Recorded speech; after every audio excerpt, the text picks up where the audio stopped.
Yeah, you hear that? You guys hear that? It's just we're just enjoying our presence back because it's been a while. It's been a while. You know, a certain somebody took a certain loss, pretty rough, pretty hard. We kind of went on a hiatus there. I got to respect my partner and him wanting to do it and him not wanting to do it. I got to do it. Your team loses the Super Bowl. I'm in no position to be calling the shots. But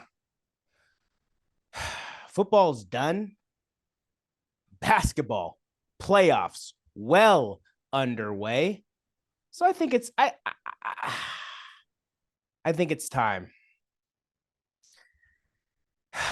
Oh boy, do I think it is time. What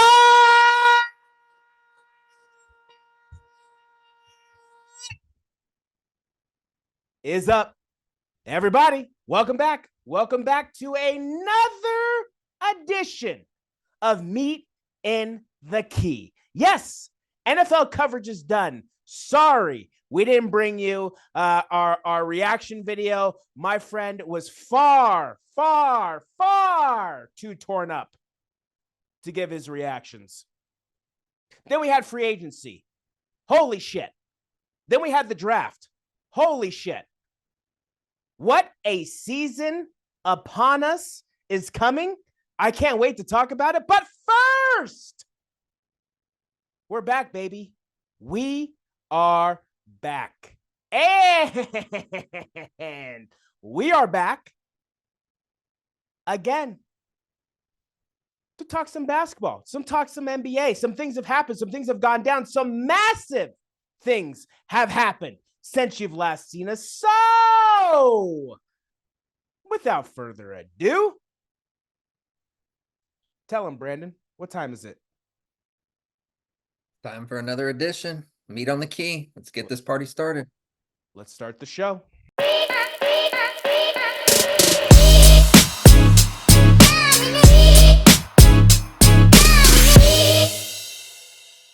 Welcome back. Oh, Nelly. Welcome back. It has been too long. It's been too long. Let's be honest. It's been too long. We're back. We're here. We haven't left you. I'm sorry we took our hiatus. I'm sorry we were gone, but we are back. Welcome to this year's edition of Meet in the Key. I mean, it's going down. NBA Playoffs edition, year 2. We're a little behind, but we still have plenty of action to talk about it. And I mean, who else is going to talk about this action than none other than, my co-host, my partner, one of my best friends. He's back. He is ready to go. He's been rejuvenated. He's been revitalized. His team is on the cusp of the NBA Finals. He is none other than Mr. Brandon Sullivan. Brandon, how are you doing, my friend? Yeah, everything's going well, Jake. Thanks for having me back. I'm glad to be back. But yeah, I mean, the first couple series, not too interesting. I mean, there were some interesting ones, but I mean, I think that what we wanted to do was get down to the nitty gritty, get down to the real crunch time series here. We have 2 really big series going on. Potential for one of the 4 quote unquote up and coming superstars. Jason Tatum, Halliburton, Luka Doncic, and Ant-Man. So we got to see it. It's going to be cool. 6 times in a row we're going to have a new NBA champion. So obviously, you know who I'm hoping that is able to get it done. I'm not holding my breath, but we're gonna have to wait and see. One game at a time. But I feel pretty confident. This season, the team has looked really good, and they've had a lot of luck. They've had a lot of luck go their way. Yeah, we got some action. It's been hot and heavy. Man, oh man, first round, kind of your prototypical, somewhat boring round. I will say though that this first round was pretty entertaining, and as far as first rounds go, yeah, as far as first rounds go, and then the second round was who can blow out the other team first, because that's basically what happened. It was close games 1 and 2. Game 3, depending on the series, was close, and then it was just blowouts. It was 40, 50-point losses, 30-point losses, losses that you have no idea how the team could ever rebound from. The Wolves getting blown out by the Nuggets getting blown out by the Wolves, the Thunder getting blown out by the Mavs blowing out the Thunder, but then making those last 2 games, about as exciting as you could possibly ask for. Celtics, right? If Donovan Mitchell did not get injured, that series could have been a little bit different. And then you had the Knicks and the Pacers, where it was basically who could blow out the other team first. First 2 games are close. 3, 4, 5, 6, and 7, all blowouts. Knicks, obviously, dismantled by injuries. Basically their entire starting 5 out with an injury. OG Anunoby, Jalen Brunson, Mitchell Robinson, Isaiah Hargraves, Julius Randle. Basically anybody and everybody in their starting 5 was done with an injury, right? Josh Hart also with the abdominal injury. So the Knicks, as exciting as the Knicks were, just ran out of steam. They just ran out of the pieces. They ran out of the players. They ran out of the health. And the Pacers. Who is on the Pacers? Exactly. The Pacers have moved on to the Eastern Conference Finals to take on the Celtics. And we'll see what happens there. And then we have in the Western Conference, the Mavs taking care of the Thunder, 6 games, winning the last game by a point. Incredibly exciting. PJ Washington getting fouled at the end by SGA, sending him to the line to hit the 2 game-winning field goals. Never a way you want to lose a playoff series. That's the way that the young Thunder lost the playoffs. The Mavs, Luka, Kyrie, PJ, a boatload of other pieces. The Mavs moving on to the Western Conference Finals. And then last night, the shocker of all shockers, the Minnesota Timberwolves winning the last 2 out of 3 games from the defending Denver Nuggets. And it wasn't even close. It wasn't even close. Game 6, Wolves dominated. Game 7, Wolves dominated. There wasn't a single thing that the Nuggets could do against the Wolves, barring how crappy Rudy Gobert was throughout the entire series. The defense was amazing the first 2 games. 3, he was off because he's having a child. 4, 5, 6, and 7. 4, 5, and 6 getting dog walked by Jokic. Game 7 hits the nice little spinning turnaround on Jokic to seal the game. The poetic justice, the juxtaposition that this series has given us is unbelievable. Wolves, Nuggets. Mavs, Thunder. Celtics, Cavs. Pacers, Knicks. Just give me some quick thoughts on the Eastern Conference Series and the Western Conference Series. Starting in the West, obviously, credit to the Mavs for Obviously, closing out the Thunder in 6. The Thunder made some really big runs in that game 6, and I thought for sure they were going to take it back to game 7. There was a lot of inexperience with the Thunder. That's what I noticed with the Thunder. Just Chet Holmgren, you could just tell he was out of rhythm. The moment was a little too big for him. Yeah, it felt the disappearance of Josh Giddey, definitely. Yeah, Josh Giddey disappeared. The shooters were inconsistent. Just a lot of, the only player that was really, consistent was SGA.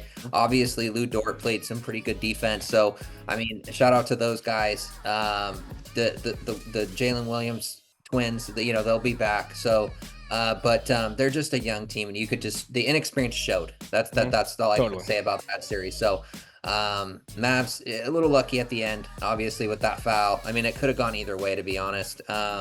I don't really know. It's just it's an inexcusable play by SGA. You can't when a player is shooting an off rhythm shot, you got to live or die by it. You can't interfere with that. And so they capitalized and they've advanced. So good for them. They're back in the Western Conference Finals again. This is their second time in 3 seasons. So let's see what they can do. And then going to the Timberwolves really came out and decided we're going to win games 1 and 2 and 6 and 7. Yep, so I mean that's just how it went. They won the first 2, they won the last 2. The Nuggets won. That's just a weird sequence, especially with the Nuggets being the team that's starting at home. So Nuggets had it Nuggets had that 20 points last night. I thought it was over 58-38. I mean the Timberwolves couldn't get anything going. I think Anthony Edwards was 6 of 24. Yep. Team just rallied together, played good defense. Obviously, Mike Conley, the reason why they won that 100%, 100%. And credit to him for just being a great teammate and just being efficient. When I think of Mike Conley, when I think of Derek White, I think they're the same people. I mean, they're both very consistent players. They're going to make smart plays. They're going to take efficient shots. Sometimes they'll go in, sometimes they won't, but they're never going to do something stupid. And that's what I noticed about Mike Conley. So credit to the Timberwolves for knocking off the defending champs. Like Joker said, that they ran out of gas in that game. They just ran out of gas. I mean, that happens sometimes. I don't like that they gave up with down 7 with 30 some odd seconds left. I think you play until, especially when you're defending champ and you're at home. I didn't like that at all. I lost a little respect in that component, but they truly were probably out of gas. Jamal Murray didn't have a good series. No. At all. Michael Porter Jr. disappeared in those final couple games. Aaron Gordon, credit to him. He played a pretty solid, he shouldn't have been the second option though. That should have been Jamal Murray. So, but man, Timberwolves coming out of the woodworks, taking on the Mavericks. So that'll be interesting. And then going to the East, I mean, Celtics series, people are going to say whatever they're going to say, Celtics, Donovan Mitchell went nuclear in game 2. They had a really good game. Credit to them. Boston has struggled at home, which worries me. I think they're 15 and 14 in the last 3 or 4 seasons in the playoffs in TD Garden. I don't know what's up with that, but they were able to go and capture game 3, and Donovan Mitchell was there. So game 4, he didn't play, but we had a 2-1 lead. I was confident whether or not if he would have played, it could have gone 6 or 7. I still think we would have closed that series out. The Celtics were dominant in that series, and they played well. I mean, losing Donovan Mitchell was very lucky for us. We caught a lucky break. I mean, it really helped us. Being down Kristaps Porzingis, anything like that's going to help us to try to get him back. So not having to rush him back was awesome. I mean, Jason Tatum played well. He led the entire team in that series in points, assists, points, assists, rebounds, steals, and blocks. He led the entire team in all 5 categories. So credit to Jason Tatum. I know a lot of people are, taken away from him, but he's very efficient. He will, sometimes he has shooting slumps, but he is able to impact the game very well on the defensive end. I mean, if he's leading in steals and blocks, I mean, that goes and it shows in itself. So very proud of Jason for saying, look, we lost games, we lost in the Heat series and the Cavs series. We lost games too. We're going to bounce back. We're going to win 2 games on the road. And then in the past, when we would have these closeout games at home, we would blow them and they would extend the series. This time they said, nope. Both times we blew out both teams in game 5 to capture Jason Tatum's 5th Eastern Conference Finals in the last 7 seasons and Jaylen Brown's 6th Eastern Conference Finals in the last 8 seasons, which is not easy by any means. So I'm very proud of those 2 guys. As much flack as they get, I'm still very proud of the guys, for them showing their maturity and closing out games. And we were the only team in that second round that went 4-1. Everybody else had to play game 6s or 7s. So we're 8-2 in the playoffs, 4-0 on the road. So credit to the Celtics. Very proud of them, despite the injuries, whatever. That team, they can only play who's in front of them. So took us some luck, but we're back in the Eastern Conference Finals. And then going to the Knicks, Pacers, they got some luck too on their end. I mean, obviously they're a really good team. They're a juggernaut. They can score. They're very fast paced. They'll put up 140, 150 on you before you close your eyes. So, I mean, the Knicks, unfortunately, Mitchell Robinson getting hurt, OG Anunoby getting hurt. And it wasn't just one guy, it was multiple guys. Jalen Brunson getting hurt in that game. Yeah, fracturing his hand, yep. Bogdanovich not even playing. Yep. The key, sniper off the bench. And then obviously Josh Hart was, a lot of people don't mention it, playing through an abdominal strain. And that's not easy when you're trying to go up and down a court and get rebounds. And you know what I mean? It limits you. It does limit your range of motion. So obviously I really like that Knicks team. I was honestly hoping we would play them, not because they're injury. I just think it would have been just a more exciting rivalry. You got New York versus Boston, MSG and TD Garden, the fans, talking smack to each other. I just think it would have been really interesting, and I really like that New York Knicks team. I mean, I like Dante DiVincenzo. I like Josh Hart. I like Jalen Brunson. I like a lot of the players on their team. They have some really good, I mean, they just have good talent. I mean, Harkenstein's pretty good. So they got a lot of heart, and the Pacers, they've set the NBA record with the highest percentage shooting in a playoff game of all time. So that's what it took.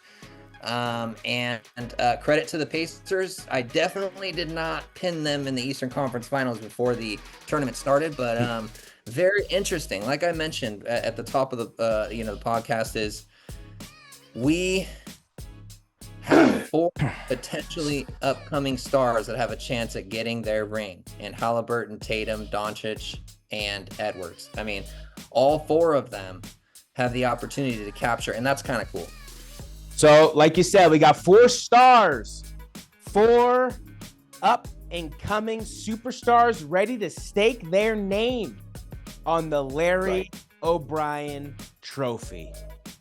Right. So, without further ado, we've talked about the past rounds. We're on to the conference finals. So, let's get into it. Starting us off on Tuesday, the Eastern Conference Finals, Game 1, TD Garden, between the Boston Celtics and the Indiana Pacers. Give me your prediction for Game 1 and give me your prediction for the series. Yeah, I mean, obviously I got to roll with my team. And it's, I would say that, from looking at from an outside of a fan of the team, I would say that either way I would be picking the Boston Celtics, because you're coming off of 6 days of rest, which can hurt you, but Boston had 6 days of rest in the last season, and they came out firing at the beginning of Game 1. So I don't think they're taking anyone lightly. I think the rest is especially good for Al Horford, who is going to be 39 years of age. He is needing all the rest he can get. He played his heart out in Game 5 at home. He was dominant. He was hitting shots left and right, blocking shots, getting rebounds, assists. Credit to Al Horford for just stepping up in the absence of Kristaps Porzingis. Al Horford is such, he's just one of my favorite Celtics of all time. This guy, I mean, Celtics fans just absolutely love Al Horford. He just every day he brings it, whether he's on the bench, whether he's comes in as a starter, whether he plays 5 minutes or 30 minutes, you never see anything different from Al. He's always giving it all. He shoots even when he's missing. He keeps shooting. Because he's also like Mike Conley, like Derek White. He's very efficient. He's a very efficient player, and that's just the way he plays. So giving him 6 days of rest, I think, is really going to help because you don't have Kristaps for at least the first 2 games. I'm going to say at least the first 3. I'm thinking if he returns, it's going to be for game 4, 5, and if it gets to 6, 7, then he'll be there as well. But yeah. I mean, the Celtics are at home, before the playoffs, they're 4-2 at home. I think they're 4-2 at home. And the regular season, they were 37-4. You combine that, they're 41-6 at home. I know the playoffs are a different animal for them, but I think they understand that teams are coming in and beating them in games too. I definitely think that if they're going to lose one, it would be game 2. I don't think they're going to lose game 1. I think the Pacers are still going to be gassed. I mean, they just went through a physical game 7 against the New York Knicks. I mean, and that was not only exhausting physically, but mentally as well. Mm-hmm. You're having to go on the road to New York and you got to turn around and go to Boston now. And, give me the Celtics definitely in game 1. Okay. I think that, Jason and Jalen, combined for 60 points. And I don't think it's a blowout. I don't like the -9. I don't like the -10, whatever, skip -12. I know Paul Pierce and Skip are going back and forth. It's funny because, he's so overly confident. I'm not that way. I think the Celtics find a way. I think it's a close one. And what'd you say? No, you're good. Keep going. I think it's a close one, but I think the Celtics are able to, win it at the end, by 5 or 7 points. I think this one, go ahead. The spread is 9.5. Yeah, I'm looking right now. 9.5. I think the spread's. Yep. It opened at 13.5, but now it's down to 9.5. Okay. So my heart wants to say Celtics in 5. My brain wants to say Celtics in 6. I'm gonna go Celtics in 6. I do think that the Pacers are a lot better than people think. Would I be surprised if the Celtics won in 5? Kind of. I would. Okay. I wouldn't be shocked, but I would kind of be surprised because I think it's going to be difficult for them to not drop a game at home.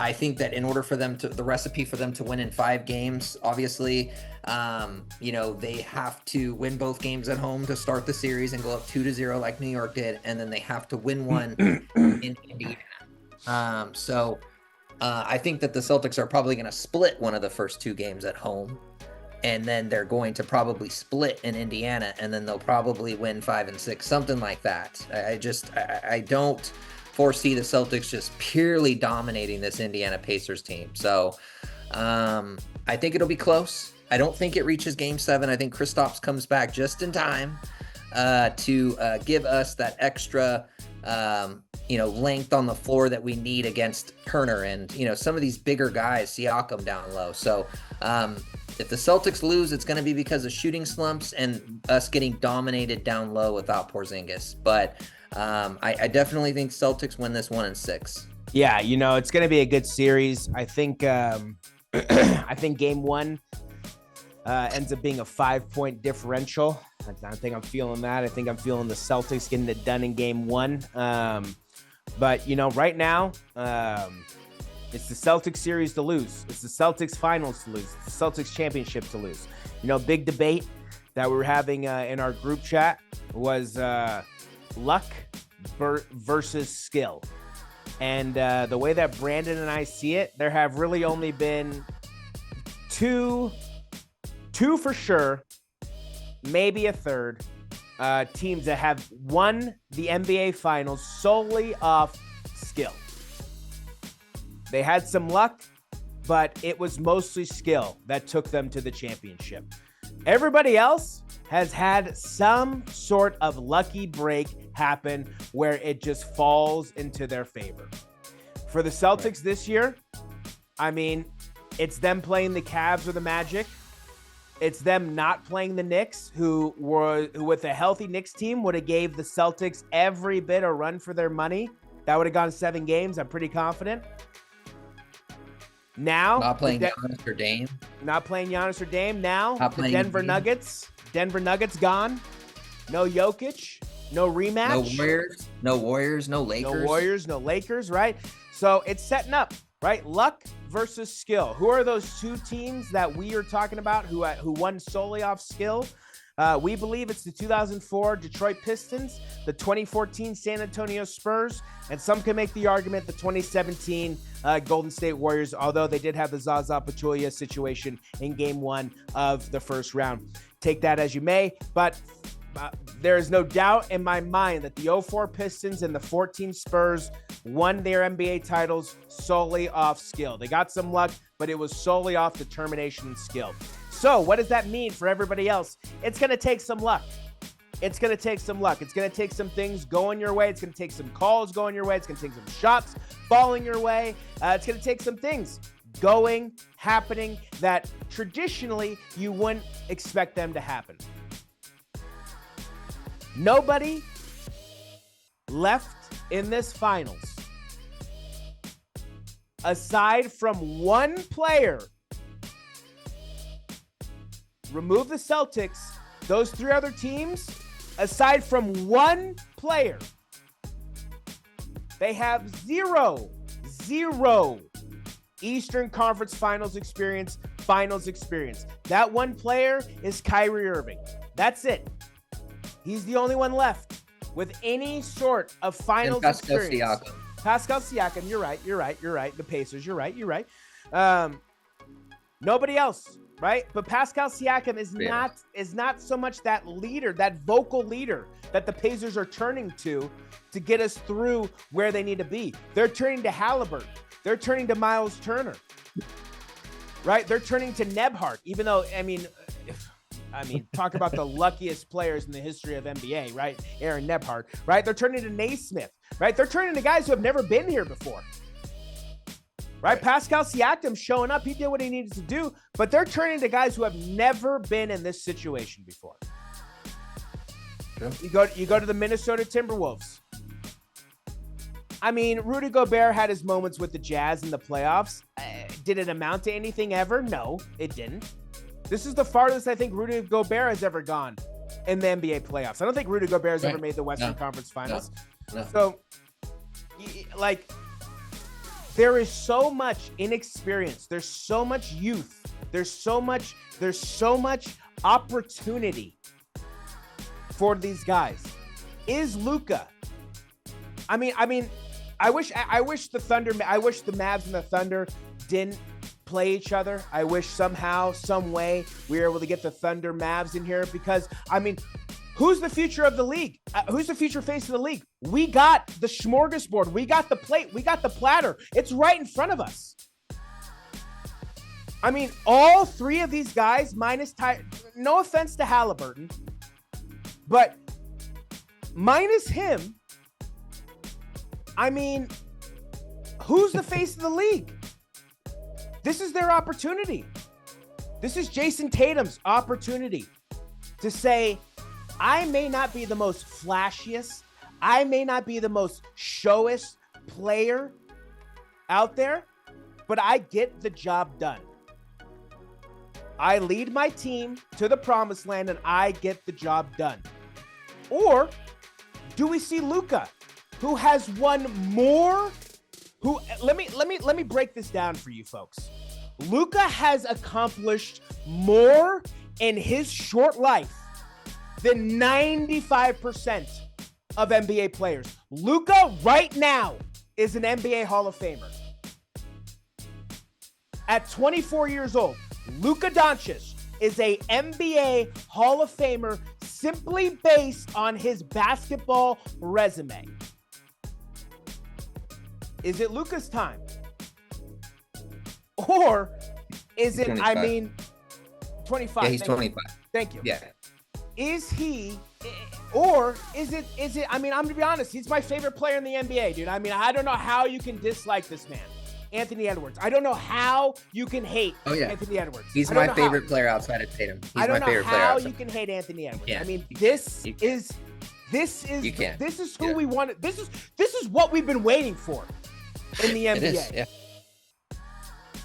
We have been waiting for the resurrection of Michael Jordan, for the resurrection of Kobe Bryant, rest in peace, for the resurrection of young LeBron James. We have been waiting. We have been clamoring. We have been begging all these guys to just step up and fill the role.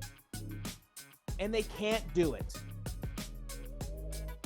Then, 3 years ago, the Minnesota Timberwolves get the first pick in the draft. And there's the Warriors have the worst record. I agree. It's a crappy thing about the lottery because I agree. Teams that the Warriors would have had Anthony Edwards, you guys would be looking at a three-peat right now. But still, it goes to the Timberwolves. Just crazy how it works. A random kid from Georgia, from the University of Georgia. Now, for those of you who are our football community, that may not sound, super crazy because it's Georgia. A number 1 pick coming out of Georgia playing college basketball, unheard of. Not normal. Unheard of. So they get this kid, Anthony Edwards, and he proceeds to take over the league. On and off the court, likable in every situation. He can act. I mean, give me Space Jam number 3. I'll take it. In Hustle, he was awesome in Hustle. He was awesome. That's what I'm saying. He can act. I mean, give me Space Jam 3. Get Space Jam 2 as far out of my memory, as far out of my mind as possible. Terrible. Space Jam 2 is one of the worst movies of all time. Get it out. Get it out. I'll take Anthony Edwards, Space Jam 3 all day. I'll take a Michael Jordan biopic or biopic, whatever you want to call it, with Anthony Edwards playing young MJ. I mean, give me more Anthony Edwards. The Ant-Man is the man. I mean, he is the man. I have nothing but respect for Anthony Edwards. I love how he plays the game. I love his attitude. I love his confidence because someone said it best on SportsCenter. It's not arrogance. It's not. When he speaks and he says these things, it's not arrogance. It's pure, unadulterated confidence. You can tell that he believes what he is saying with every fiber of his being. So, going off on a little tangent there, let's reel it back into the Eastern Conference and we'll quickly shift to the Western Conference real fast. Eastern Conference, Celtics going to get the job done. Game 1, I believe they win by 5 points. In the series, Brandon and I have talked about this beforehand. Both of us can't really see the series going 6. He did say he can't really see this. He'd be surprised if the series goes 5. Let me tell you, folks, no, he won't. He won't be surprised at all. He wants it to go 5. But we both agreed that we think it's going to be 6. I think the Pacers have had a hell of a year. Like Brandon said, if you do not defend them, they are going to put up 120 points like that. It's crazy. Everybody can score on that team. Miles Turner, Halliburton, Naismith, Nebhart, right? I mean, everybody on that team can score. TJ McConnell, who I guarantee you, audience, will become Brandon's most hated player by the time this series is done. Right now, it's currently Max Strus, but I can tell you right now, I know my best friend, and TJ McConnell is going to become this dude's most despised player in the NBA. I think it's going to be Aaron Naismith. I think it's going to be Aaron Naismith. It's going to be TJ McConnell. He gets involved, overly involved. Naismith does. He does, but I'm telling you, I can already picture the text, dude. I know how my best friend is, dude. I can already picture the text, dude. TJ McConnell, the little weasel that he is, it's already coming. It's already coming, dude. So the Pacers, while I do respect the year that they had, it is the Celtics year. Celtics get the job done in 6. All right, let's move on to the Western Conference. All right, we got a solid matchup for the Western Conference. Kicking us off on Wednesday, we got the Dallas Mavericks and the Minnesota Timberwolves. Let me repeat. In the Western Conference Finals, we have the Dallas Mavericks and the Minnesota Timberwolves. A team that hasn't been there for 13 years and another team that hasn't been there for 20 plus years. Western Conference Finals, Mavs, Wolves, Luka, Ant-Man, PJ Washington, Cat, Rudy Gobert, whoever the hell, Derrick Jones. What do you got for me? Yeah, this, surprisingly enough, this series is not very intriguing to me. I think that the Western Conference champion was won last night. I just think that Minnesota is going to dominate in the series. I think Minnesota will close this out in 5. I don't think it's going to go 6 or 7. It could, but I don't think it's going to. And if it does go 6, I still think Minnesota wins. They'll be the one winning in 6. The Mavs, like the Celtics, they've had some lucky breaks. I mean, you're playing a hobbled, injured, Clippers team with. I mean, everybody on that team is a choke artist besides the person who was injured. I mean, Paul George choked several times. James Harden's choked several times. Russell Westbrook's choked several times. The team is a joke. So I'll never, ever believe in the Clippers, ever. That's one thing I will say. Until the end of time, until they win something, in my opinion, until Kawhi is healthy all the way through, because he always gets hurt, unfortunately. That's been his career. Probably could have been a top 3, top 5 player of all time if he never got hurt. So that's just the sad part about it is Kawhi Leonard is one of the most dominant players when he's healthy. Probably the best defender I've ever seen in my entire life when he's healthy. He's healthy, if he would have stayed healthy in his entire career, I mean, what he did in those series against the Heat, just how dominant he was on the defensive end. Them not having to play him or any, and then you have all these choke artists. Then going to play an inexperienced Thunder team, they dodged a couple of bullets, but now you're not going to be able to dodge anymore. I think you've ran out of bullets to dodge. Unfortunately, I think they would have had a better chance against the Nuggets, not going to lie. I think that this was the worst case scenario for the Mavericks.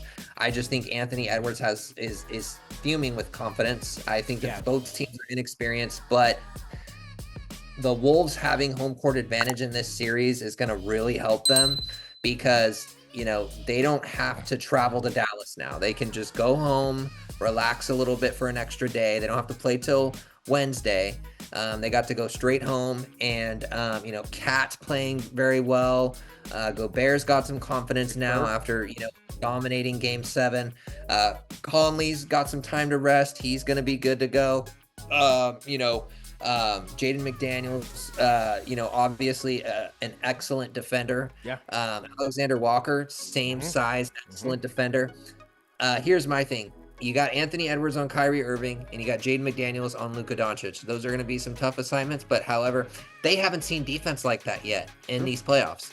So the Thunder, Lou Dort is the best defender on the Thunder. Nobody else on that Thunder team do I think has good defense.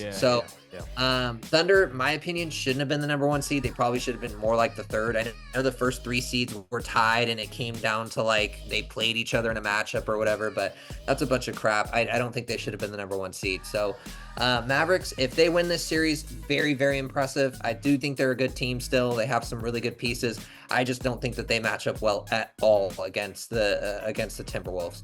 I got the Timberwolves in that series. I'm gonna go 4-2 because it is the Western Conference Finals and none of those teams have ever even been there. So I'm gonna say that jitters, they drop a close one. One that the Mavs dominate, and then one they just drop a close one. So I'm gonna say that the Timberwolves win that series 4-2. Intriguing matchup though. Like I said, on the defensive side of the ball, I don't know who they're going to have guard Anthony Edwards. The Nuggets had a lot of length and a lot of defensive. I mean, you got Michael Porter Jr., who's 6'10", Aaron Gordon, 6'10", 6'11". You got the best player in the NBA in Nikola Jokic. So they had some, and KCP is a pretty good defender too. So I don't know if the Mavericks don't have good defense. So I don't see them slowing the Timberwolves down. I think Timberwolves handle business and they win this in 6. Would not be surprised if it was 5.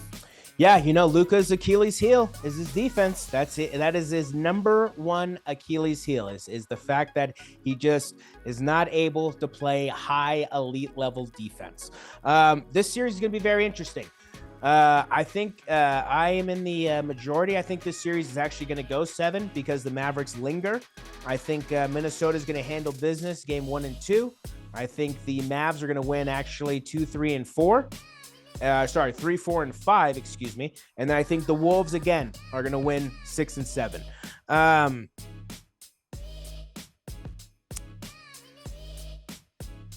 The X factor in this series is Kyrie Irving. Nobody on this earth scares me more when the clock is counting down and the ball is in his hands than Kyrie Irving.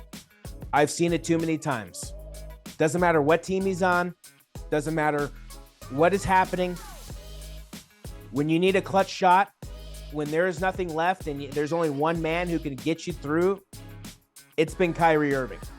It really helped them when they got swept. When the Celtics swept the Nets in 2022, that Kyrie Irving really helped them. He was also injured. But he wasn't injured in that series. He was not injured in that series. They got swept straight up fair and square. They got swept. Him and Kevin Durant got swept. Are you talking about when Jason Tatum hit the game winner? Yes. When that was 22, right? Yeah, they got swept. 21, they played the Bucks, and Kyrie was hurt, right? In that game 7 when Katie's foot was on the line. Yeah.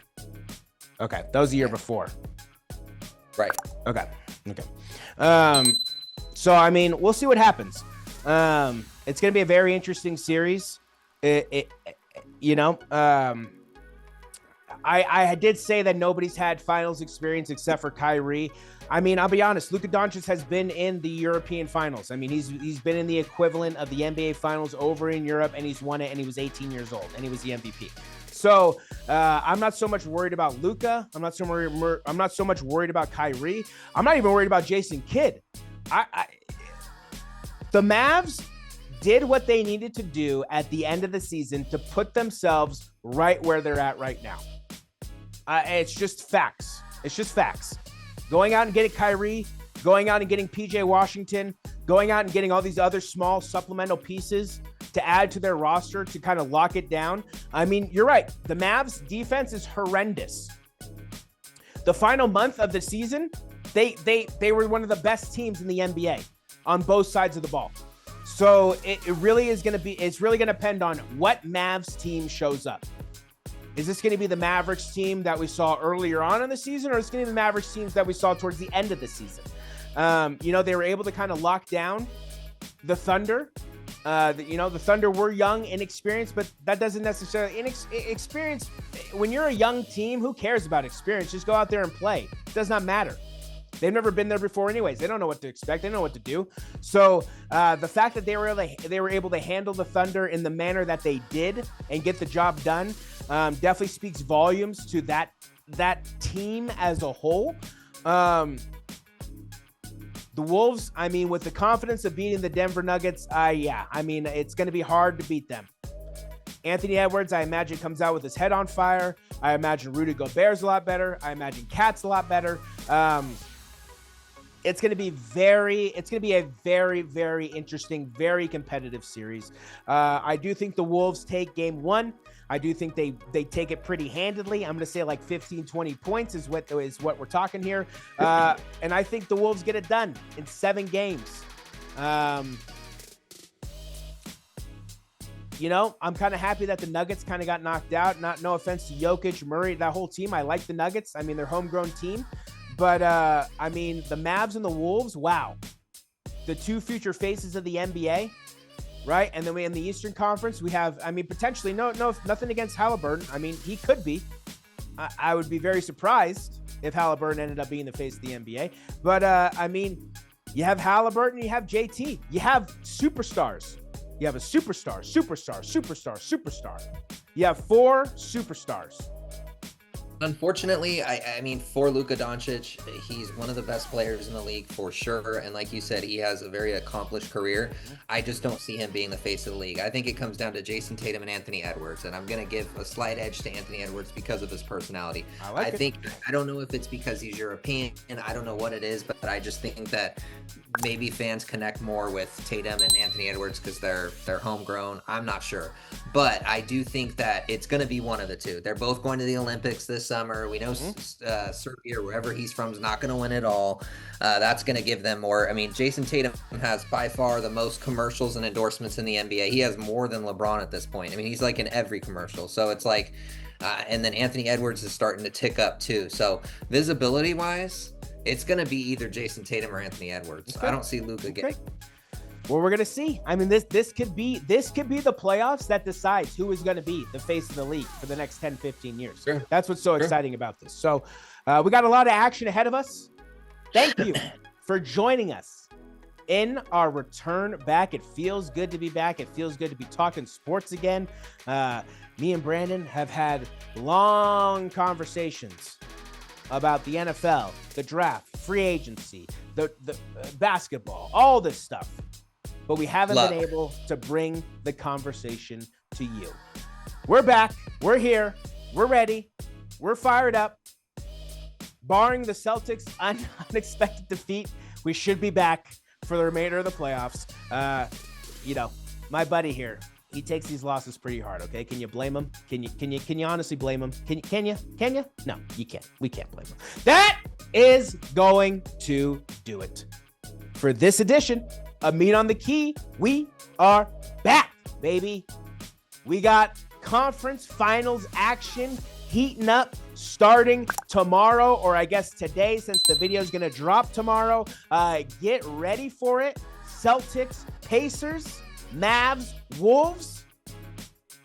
4 victories stands between each of those teams to get to the finals. 4 more victories will secure you the title. We're winding down. We are winding down. Brandon, any last words for the people? Oh, I'm just ready. I'm ready for tomorrow, Tuesday, game 1. It's all I could think about. This time of the year, NBA playoffs are just, it's a ritual for me at this point. My team, I'm very lucky to have my team playing late into, May every single year. I'm hoping that we get to advance in June. Last year, I had a really bad Memorial Day weekend, and it's a part of sports. It's what you sign up for. Your team's probably not going to win it. That's just the way it is. There's 30 teams. You got a whatever percent chance that is, 3% chance, whatever that may be. You're probably not going to win. So I'm hoping that that it's different. This time around, I hope we can just punch our ticket to the NBA Finals. We got to get there first, and so that starts with game 1. And then, hopefully from there, we can get some momentum and we can get back to the finals and they can have another chance at, getting that trophy. I like it. It's all setting up to be a very, very, very exciting end to the NBA season, which will lead us right into because the moment basketball ends, Brandon, remind me. The moment basketball ends, what sport begins a month later? What sport? Foosball. That's right, baby. Football, and we're coming back for another season. Yeah, that's right. Finals, Eastern Conference, Western Conference Finals. Get ready for the action. Celtics, Pacers, Wolves, Mavs. It is going down. That is going to do it for this edition of Meat and the Key. You know who he is. He's Brandon Sullivan. I am Jacob Cutler. And until our next episode, Brandon, Jake, we're out.